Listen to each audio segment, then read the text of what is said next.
Hello, class. Welcome to the first day of virtual learning. For those of you guys working at home on Tuesday, here is going to be your recording to fill out your notes and work through some practice and get you started. As you can see here, the 1.1, we'll be talking about the real number system. Yes, believe it or not, there are imaginary numbers. Lucky for you guys, we do not have to get into that until Algebra 2, but we're going to be focusing on what we call real numbers.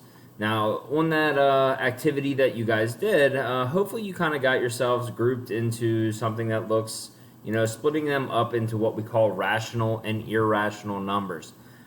Just to kind of define these terminologies, a rational number, simply stated, is a number that when written as a decimal will terminate or stop or it repeats.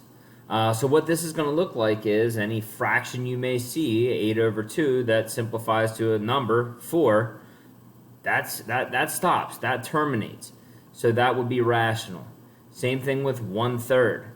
You will see that commonly written as 0.333 repeating. That repeats, so that would be irrational. And square roots, these are the ones that you got to get can get a little tricky.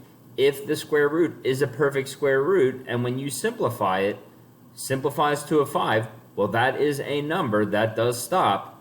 That is a rational number.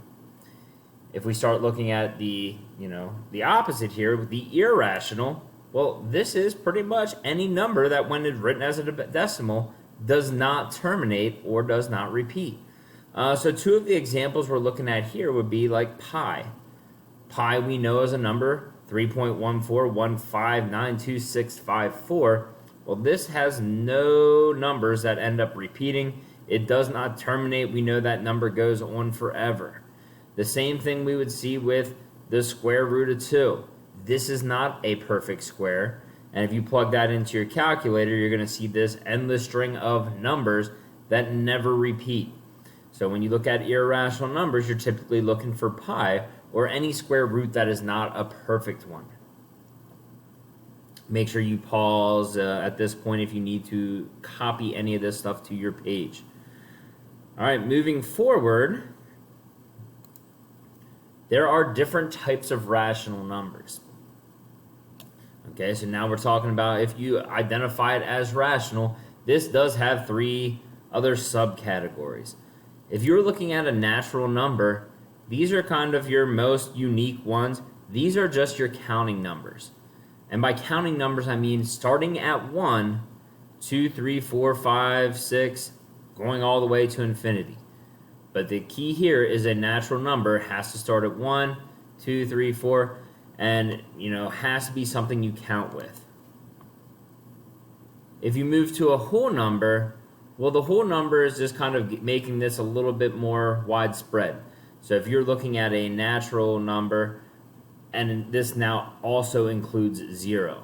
So whole numbers start at 0, and then include all of your 1, 2, 3, 4, all of your natural numbers, and again, as high as you can count. An integer, which you'll hear this word thrown around a lot, this is pretty much just any number that is on the number line. And this includes all of the numbers that are natural, whole, and also includes their negative counterpoints.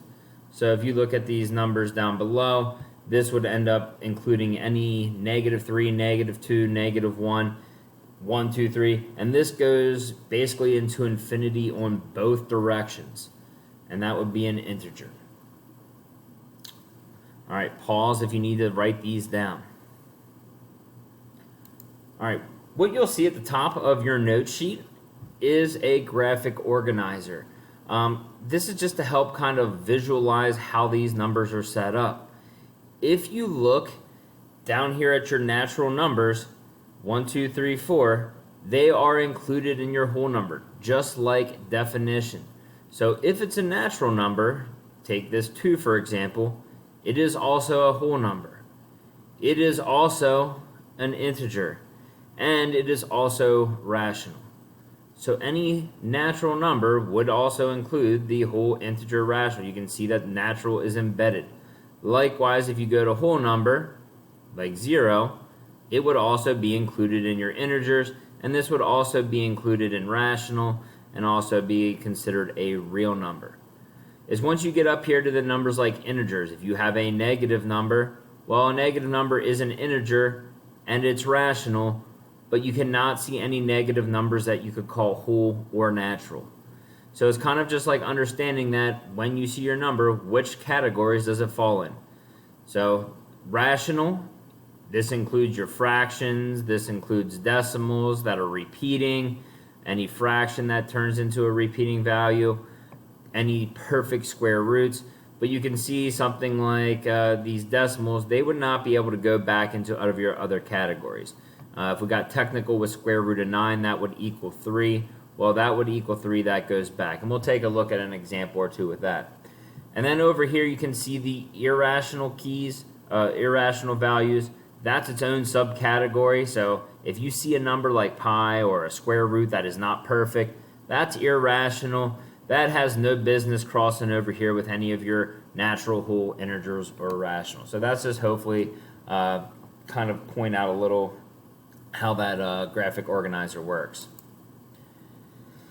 So at this point, this is what you're going to be practicing on the back page.